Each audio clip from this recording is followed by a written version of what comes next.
জনগণের সুবিধার জন্য সেনাবাহিনীকে ম্যাজিস্ট্রেসি পাওয়ার বিচারিক ক্ষমতা দেওয়ার হয়েছে বলে মন্তব্য করেছেন স্বরাষ্ট্র উপদেষ্টা মোহাম্মদ জাহাঙ্গীর আলম চৌধুরী। গাজীপুরের শফিপুরে বাংলাদেশ আনসার ও ভিডিপি একাডেমিতে বাংলাদেশ আনসার ও গ্রাম প্রতিরক্ষা বাহিনীর 40তম বিসিএস আনসার ক্যাডার কর্মকর্তা এবং 25তম ব্যাচ পুরুষ রিক্রুট সিপাহী মৌলিক প্রশিক্ষণের সমাপনী কুচকাওয়াজ অনুষ্ঠান শেষে উপস্থিত সাংবাদিকদের প্রশ্ন জবাবে এসব মন্তব্য করেন।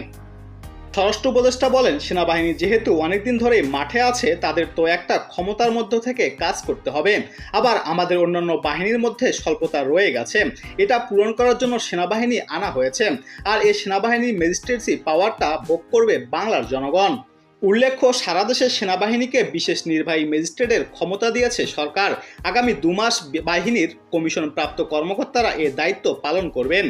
প্রজ্ঞাপনে বলা হয়, 1998 এর 12(1) ধারা অনুযায়ী বাংলাদেশ সেনাবাহিনীর কমিশনপ্রাপ্ত কর্মকর্তাগণকে নির্বাহী ম্যাজিস্ট্রেটের ক্ষমতা দেওয়া হলো।